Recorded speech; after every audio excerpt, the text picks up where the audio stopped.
I got so motherfucking design on right now. Bring it down, bring it down, make it clap. I got 3 old guys who walk with it.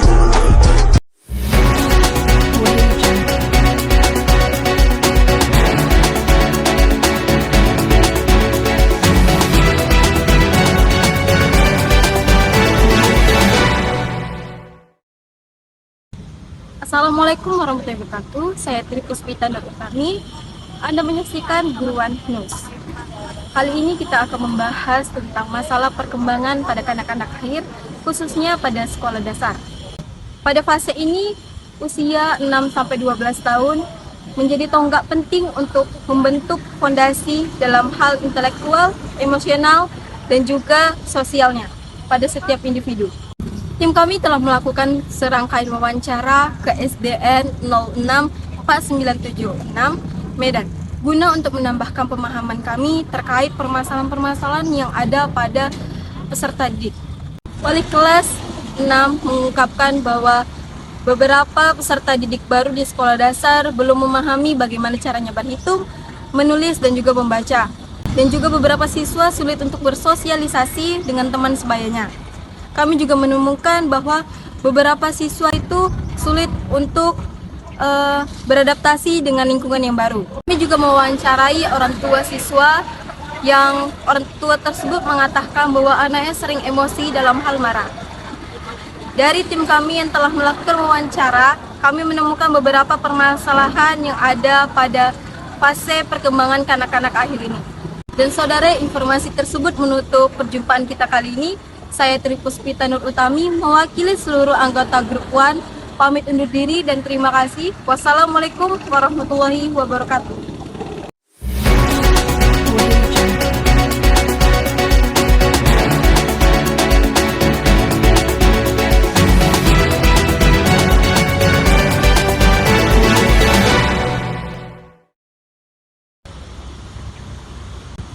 Kamu lagi ngapain?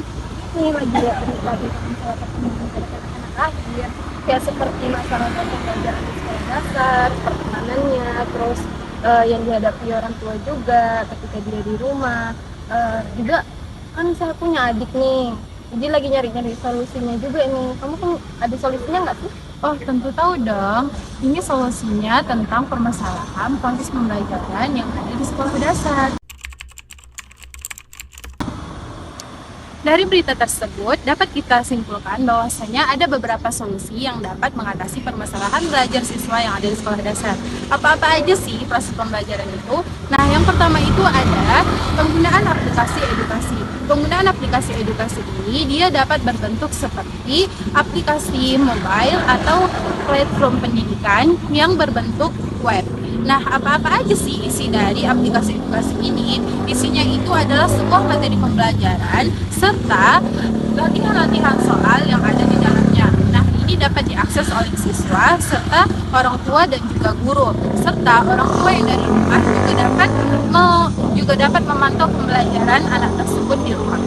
Nah, solusi yang kedua itu ada tentang pelatihan untuk orang tua. Ini seperti menyelenggarakan sebuah program pembelajaran tentang bagi orang tua itu bagaimana proses pembelajaran untuk anak di rumah.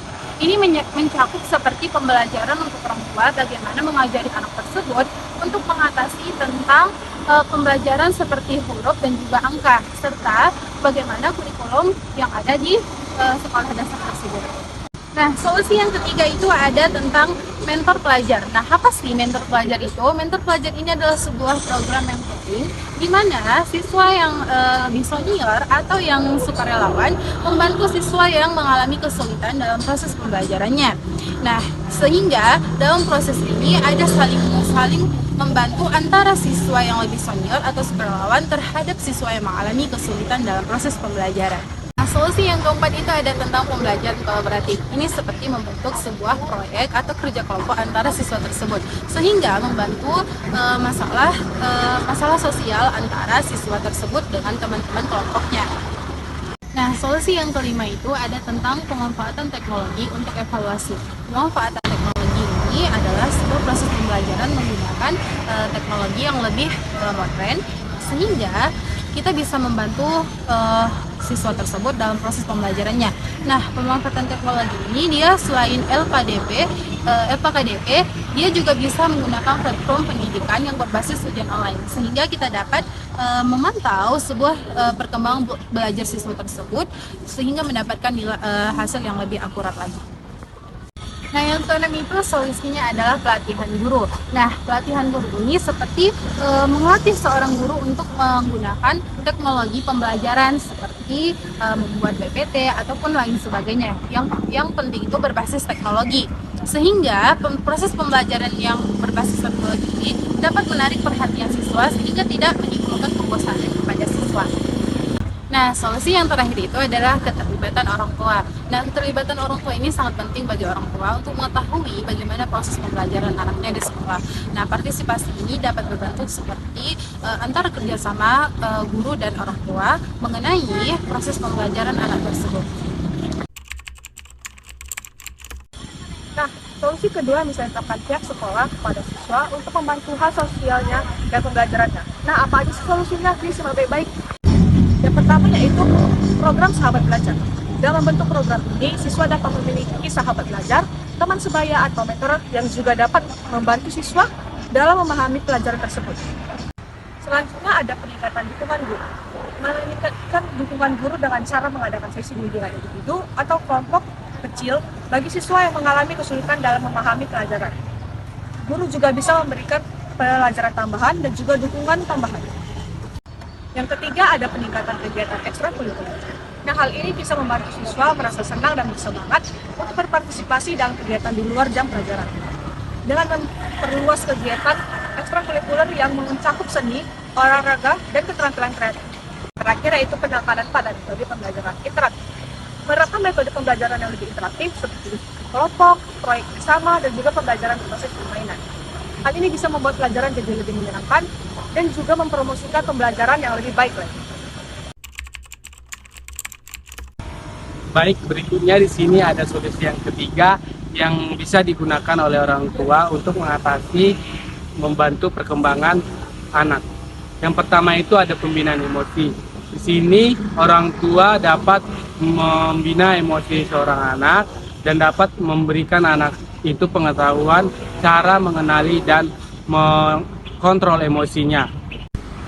Yang kedua itu ada waktu berkualitas. Di sini orang tua perlu meluangkan waktu kepada anak untuk menjalin hubungan yang baik.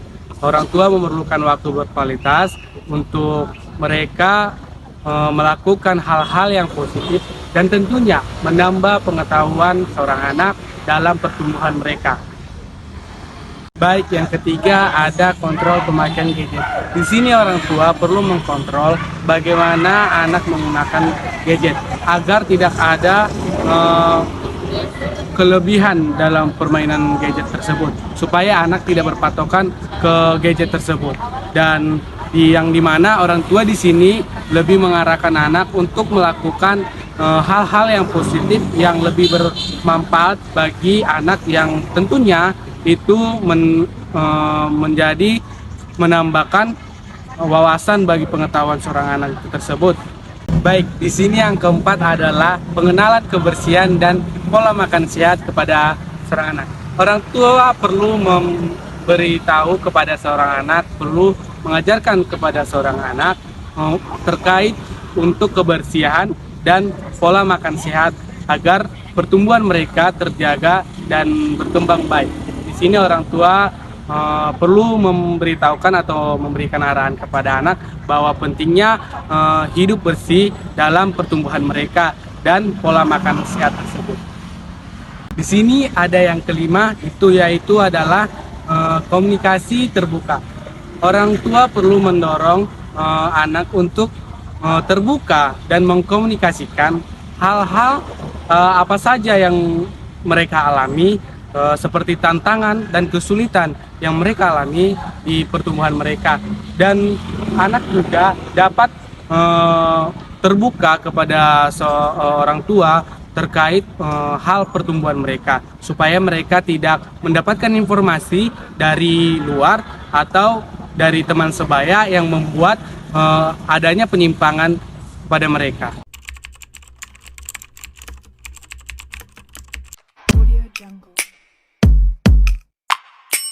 I know broke is not enough.